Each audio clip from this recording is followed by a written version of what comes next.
Hello everyone, welcome to my YouTube channel Varun Banjara 555। तो कैसे हो मेरे प्यारे स्टूडेंट्स। तो बच्चों, आज की इस वीडियो के माध्यम से हम आपको बताने वाले हैं आपके यानी कि इम्पोर्टेंट पावरफुल क्वेश्चन, ठीक है, जो कि आपका क्वेश्चन 2 नंबर का होने वाला है। आपके पूरे किताब में से बच्चों जितने भी 2 नंबर के प्रश्न बनते हैं उन सभी क्वेश्चनों को हम आपको इस वीडियो के माध्यम से बताने वाले हैं। तो मैं खुद आपके इस क्वेश्चन को कम से कम 2-3 घंटे आपकी बुक में नजरें गड़ा के देखा हूं, ठीक है। उसमें से बच्चों जितने भी इंपॉर्टेंट पावरफुल क्वेश्चन थे 2 नंबर वाले, उन सभी क्वेश्चनों को मैं आपको इस वीडियो में सम्मिलित किया हूं। तो आपको क्या करना है, आपको इन सभी प्रश्नों को अच्छे से ध्यान से सावधानी पूर्वक पढ़ लेना है, ठीक है। तो ये वीडियो कक्षा 10वीं वालों के लिए होने वाला है, जो कि आपका सब्जेक्ट होने वाला है हिंदी सब्जेक्ट का, ठीक है। पूरी किताब पढ़ने का टेंशन अब आपका हो गया है खत्म, ठीक है, जो कि हम आपके लिए इंपॉर्टेंट पावरफुल क्वेश्चन लेके आ गए हैं एक ही वीडियो में, ठीक है। और हाँ, आपको हमारे इंस्टाग्राम पेज को भी जाकर फॉलो कर लेना है। लिंक आपको डिस्क्रिप्शन बॉक्स पे आपको देखने को मिल जाएगा और आपको हमारे व्हाट्सएप चैनल पे जाकर भी ज्वाइन कर लेना है, ठीक है। तो यहाँ पे आपके पहले प्रश्न यहाँ पे आपका दिया गया है, जो कि यहाँ पे आपको बताया गया है निम्नलिखित प्रश्नों के 30 शब्दों में यहाँ पे आपको उत्तर लिखना है, ठीक है। जो कि यहाँ पे आपका पहला प्रश्न है पद्य साहित्य से आप क्या समझते हैं, क्लियर। दूसरा प्रश्न है भक्ति काल की कोई 2 विशेषता यहाँ पे आपको बता देना है, ठीक है बच्चों। इसके बाद यहाँ पे आपसे तीसरा प्रश्न पूछा गया है छायावाद की कोई 2 विशेषता यहाँ पे आपको लिखना है। चौथा प्रश्न है भक्ति काल के 2 कवियों के नाम एवं प्रत्येक की एक रचना का यहाँ पे आपको नाम लिखना है। पांचवा प्रश्न है छायावाद के 2 कवियों के नाम एवं प्रत्येक की एक रचना का यहाँ पे आपको नाम लिख दीजिएगा, ठीक है। छठवां प्रश्न है गोपियों द्वारा उद्धव को भाग्यवान कहने में क्या व्यंग्य निहित है, ठीक है। इसके बाद यहाँ पे आपसे 7वां प्रश्न पूछा गया है सूरदास की काव्यगत विशेषताएं यहाँ पे आपको बताना है। 8वां प्रश्न है सूरदास का भाव पक्ष लिखते हुए 2 रचनाओं के यहाँ पे आपको नाम लिखना है, ठीक है। इसके बाद यहाँ पे आपसे 9वां प्रश्न पूछा गया है महाकवि सूरदास का साहित्य में स्थान एवं निर्धारित कीजिएगा, ठीक है। 10वां प्रश्न है गोस्वामी तुलसीदास की 2 रचनाओं के नाम एवं काव्यगत विशेषताओं को यहाँ पे आपको बता देना है। 11वां प्रश्न है गोस्वामी तुलसीदास के काव्य का भाव पक्ष एवं हिंदी साहित्य में उनका स्थान यहाँ पे आपको लिख दीजिएगा, ठीक है। इसके बाद यहाँ पे आपसे 12वां प्रश्न पूछा गया है जयशंकर प्रसाद की काव्यगत विशेषता यहाँ पे आपको लिखना है। 13वां प्रश्न है जयशंकर प्रसाद के काव्य का भाव पक्ष यहाँ पे आपको स्पष्ट कर देना है, ठीक है। इसके बाद यहाँ पे आपसे अगला प्रश्न है आधुनिक हिंदी साहित्य में जयशंकर प्रसाद का क्या स्थान है। 15वां प्रश्न है निराला के काव्य का भाव पक्ष एवं कला पक्ष यहाँ पे आपको लिखना है। 16वां प्रश्न है निराला की 2 रचनाएं एवं हिंदी साहित्य में उनका स्थान स्पष्ट कर देना है, ठीक है। 17वां प्रश्न यहाँ पे आपसे पूछा गया है उद्धव के व्यवहार की तुलना किस किस से की गई है। 18वां प्रश्न है गोपियों ने किन किन उदाहरणों के माध्यम से उद्धव को उल्हाने दिए थे, ठीक है। 19वां प्रश्न है उद्धव द्वारा दिए गए योग संदेश ने गोपियों के विरह अग्नि में घी का काम कैसे किया। 20वां प्रश्न है मर्यादा न लही के माध्यम से कौन सी मर्यादा न रहने की बात की जा रही है, ठीक है। 21वां प्रश्न है कृष्ण के प्रति अपने अनन्य प्रेम को गोपियों ने किस प्रकार अभिव्यक्त किया था। 22वां प्रश्न है गोपियों के अनुसार राजा का धर्म क्या होना चाहिए, ठीक है। 23वां प्रश्न है परशुराम के क्रोध करने पर लक्ष्मण ने धनुष के टूट जाने के लिए कौन कौन से तक्र दिए थे?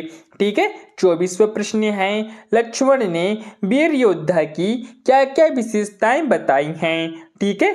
25वां प्रश्न है, अवधी भाषा आज किन किन क्षेत्रों में बोली जाती है? 26वां प्रश्न है, कवि जयशंकर प्रसाद आत्मकथा लिखने से क्यों बचना चाहते थे? ठीक है। 27वां प्रश्न है, आत्मकथा सुनने के संदर्भ में अभी समय भी नहीं, कभी ऐसा क्यों कहते थे? ठीक है। इसके बाद यहाँ पे आपसे 28वां प्रश्न है, स्मृति को पाठ्येय बनाने से कवि प्रसाद जी का क्या आशय है? ठीक है।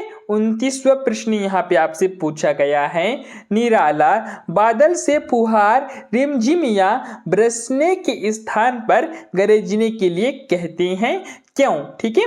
30वां प्रश्न है, कविता का शीर्षक उत्साह क्यों रखा गया था? क्लियर है। 31वां प्रश्न यहाँ पे आपसे पूछा गया है, उत्साह कविता में बादल किन किन अर्थों की ओर संकेत करता है? 32वां प्रश्न है, कवि की आंख फागुन की सुंदरता से क्यों नहीं हट रही थी? ठीक है। 33वां प्रश्न यहाँ पे आपसे पूछा गया है, फागुन में ऐसा क्या होता है जब बाकी ऋतुओं से भिन्न होता है? 34वां प्रश्न है, गिरजा कुमार माथुर ने कठिन यथार्थ के पूजन की बात क्यों कही है? ठीक है। 35वां प्रश्न है, छाया शब्द किस संदर्भ में प्रयुक्त है? कवि ने उसे छूने के लिए मना क्यों किया है? 36वां प्रश्न है, मृग तृष्णा किसे कहते हैं? छाया मत छूना कविता में इसका प्रयोग किस अर्थ में हुआ है? ठीक है।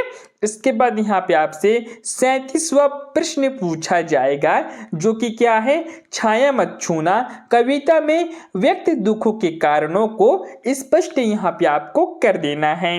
38वां प्रश्न है, माँ ने ऐसा क्यों कहा कि लड़की होने पर लड़की जैसी मत दिखाई देना? ठीक है।